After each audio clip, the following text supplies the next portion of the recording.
एक समय की बात है जब एक परिवार में शीला और उसके दो बच्चे किशन और किरण रहते थे। किशन की अब शादी की उम्र हो रही थी और वहीं शीला का शरीर अब जवाब दे रहा था, तो इसलिए शीला अपने बेटे किशन के लिए लड़की ढूंढने लगती है। एक दिन शीला के घर उसकी बहन किसी लड़की का रिश्ता लेकर आती है। तभी किशन भी ऑफिस से घर आ जाता है और कहता है, अरे मौसी जी नमस्ते, आज इतने दिनों बाद। तभी मौसी कहती हैं, हाँ बेटा, बात ही कुछ ऐसी है कि मुझे घर आना पड़ा। तभी किशन कहने लगता है, क्या बात है मौसी जी, जरा मुझे भी तो बताइए। तभी मौसी कहती हैं, मैं तेरे लिए एक रिश्ता लेकर आई हूँ, बड़ी सुंदर और सुशील लड़की है, तू देखेगा तो एक बार में ही पसंद कर लेगा। हाँ। तभी किशन कहता है, पर मौसी जी रिश्ता, शादी, ये सब क्या है माँ। तभी शीला कहती है, अरे बेटा, तेरी शादी की उम्र है और मुझसे अब संभाला नहीं जाता, अब बहू आएगी तो वही घर संभालेगी। तभी किशन कहता है, अरे माँ, मैंने आज तक तुझे कभी बताया नहीं, लेकिन आज बता रहा हूँ, मुझे एक लड़की पसंद है और मैं उसी से शादी करूँगा। तभी शीला कहती है, ये तू कैसी बातें कर रहा है बेटा,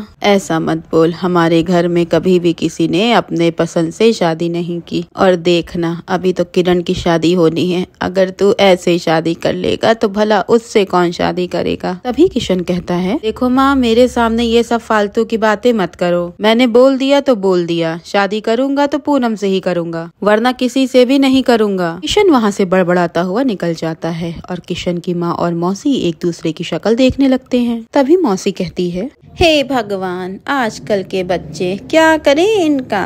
शीला अपने बेटे को काफी दिनों तक समझाती रहती है, पर किशन अपने ही बात पर अड़ा रहता है। आखिर में हार कर शीला को किशन की बात माननी पड़ती है और वो किशन की शादी उसकी पसंद की लड़की पूनम से करवा देती है। अगले दिन जैसे ही शीला उठती है तो पूनम उसके सामने एकदम मॉडर्न कपड़ों में खड़ी रहती है। तभी शीला कहती है, अरे बहू, ये कैसे कपड़े पहने हैं और तुम ये कहाँ जाने की तैयारी में हो। तभी पूनम कहती है, देखो, मैं तो ऐसे ही कपड़े पहनूंगी और मैंने पहले ही इनको बता दिया था और अब मैं जॉब पर जा रही हूँ, और हाँ, आप रात को मेरा खाना बनाकर तैयार रखना। तभी वहाँ पर किशन आ जाता है तो उससे शीला कहती है, ये क्या बोल रही है किशन, देखो तो जरा। तभी किशन कहता है, अरे माँ, बात का बतंगड़ क्यों बना रही हो, बना लेना खाना। शीला और किरण तो हैरान ही रह जाती हैं। उनके सामने पूनम और किशन दोनों बाइक पर बैठकर निकल जाते हैं। तभी किरण कहती है, अब तो हद हो गई है माँ, भला ऐसे कौन करता है शादी के पहले दिन, और भाई को तो देखो जरा, कैसे भाभी की गलत बात पर साइड ले रहा है। तभी शीला कहती है, ये अपनी पसंद का नतीजा है, हमारे तो भाग्य ही फूट गए। कुछ दिन ऐसे ही निकल जाते हैं और सारा काम किरण ही करती है। पूनम बस जॉब या घूमना फिरना करती रहती है, उसको कभी रोको तो वो जवाब देने लगती है। पूनम की हरकत से शीला और किरण बहुत परेशान रहने लगती है, लेकिन जब भी वो अपनी बात किशन को बताते हैं तो वो उल्टा अपनी माँ और बहन से लड़ने लगता है। एक दिन किरण की तबीयत काफी खराब हो जाती है। तभी वो कहती है, माँ, मुझसे बिल्कुल भी काम नहीं हो पाएगा,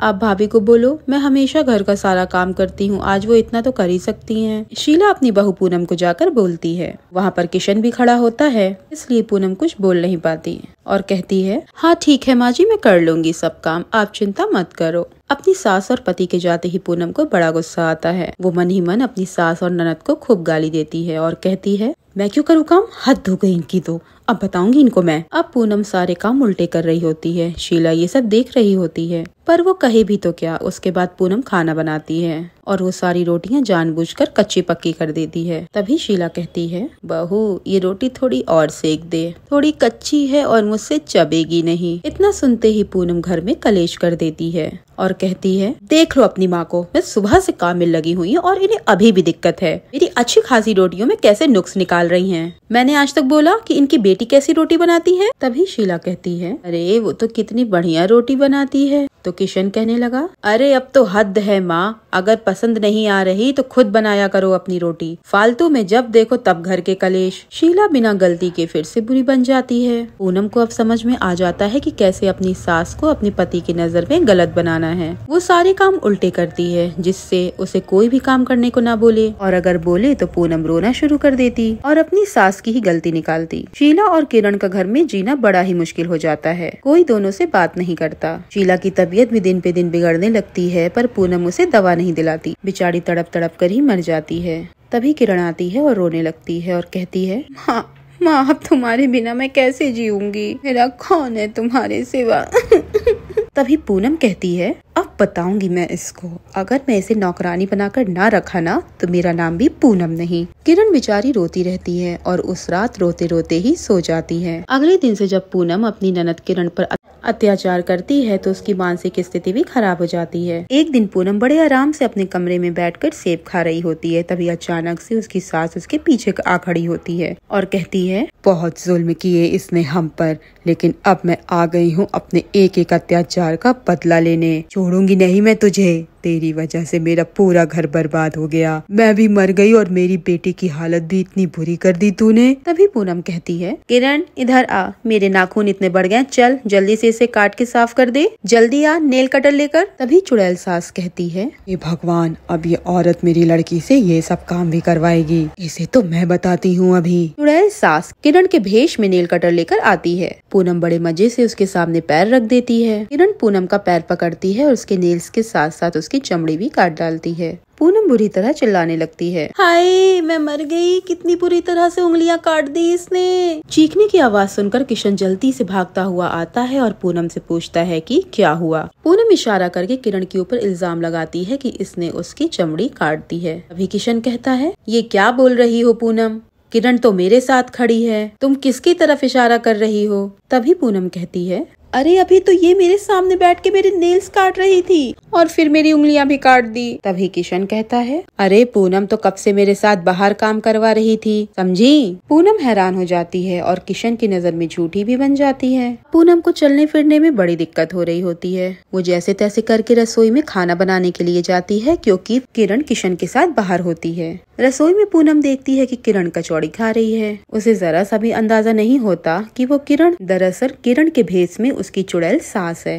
तभी पूनम कहती है, अरे अभी तो तुम बाहर गई थी। तो किरण कहती है, अरे हाँ वो भैया का काम खत्म हो गया तो मैं आ गई। तभी पूनम कहती है, तू यहाँ चुपके चुपके कचौड़ी कैसे खा रही है, हाँ तुझे सच में इतनी हिम्मत कहाँ से आ गई। पूनम किरण के ऊपर हाथ उठाने ही वाली होती है कि किरण पूनम का हाथ पकड़कर मरोड़ देती है। पूनम फिर से चिल्लाने लगती है और इस बार वो फिर से झूठी साबित हो जाती है। अब हर दिन चुड़ैल सास कुछ न कुछ ऐसा करती है कि पूनम किशन के सामने झूठी साबित हो जाती है। ये सब देखकर किरण को कुछ अजीब सा लग रहा था। अब अगले दिन उसकी चुड़ैल सास कुछ नया करने की सोचती है और कहती है, आज मैं ऐसा क्या करूं कि मजा आ जाए। आज मैं कुछ ऐसा करती हूँ कि इसकी सारी होशियारी चालाकी किशन के सामने आ जाए। बस फिर उसकी चुड़ैल सास ऐसा ही करती है। जब पूनम फोन पर अपनी माँ से किरण की बुराई कर रही होती है तब उसकी चुड़ैल सास वहाँ खड़ी होकर सब सुन रही होती है। उसे गुस्सा तो इतना आ रहा होता है कि बस वो पूनम का मुंह ही तोड़ डाले, पर उसका मकसद कुछ और होता है। तभी वो कहती है,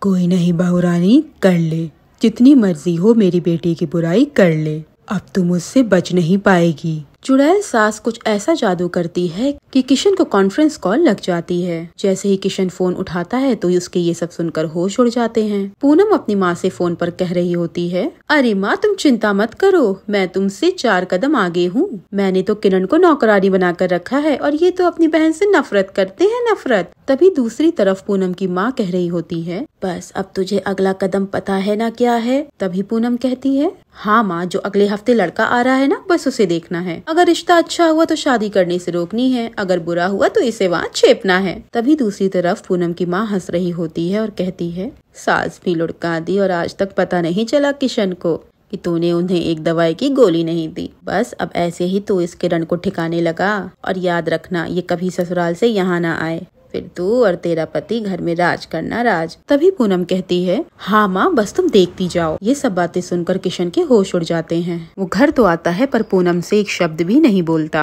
अब वो सब कुछ बड़े ध्यान से समझने लगता है कि ये सब उसकी बीवी का कैसा किया धरा है। तभी वो किरण के पास जाता है और उसे गले से लगा लेता है और कहता है, मुझे माफ कर दे बहन। तभी किरण कहती है, अरे क्या हुआ भैया, सब ठीक तो है ना। अभी किशन कहता है, अरे कुछ नहीं, बस मुझे तेरी अच्छी जगह शादी करनी है। हाँ, और तुझे कोई भी दिक्कत हो तो तू सीधा मुझे आकर बताना। तभी किरण कहती है, जी भैया। कुछ दिन बाद किशन अपनी बहन का रिश्ता बाहर के बाहर बड़ी चालाकी से धूमधाम से एक अच्छे लड़के से उसकी शादी कर देता है और किरण अपने ससुराल में खुश रहती है। पूनम को कुछ समझ ही नहीं आ रहा होता। तभी किशन अपने फोन में सारी उसके बातों की रिकॉर्डिंग उसे सुनाता है। अब पूनम के पास कहने को कुछ नहीं बचता। बस तभी किशन कहता है, अब बस चुपचाप मेरे घर से निकल जाओ और दोबारा दिखाई मत देना, वरना ये रिकॉर्डिंग मैं पुलिस को दे दूंगा। ये सब देखकर चुड़ैल बड़ी खुश होती है। आखिरकार अब चुड़ैल सास का बदला जो पूरा हो गया था।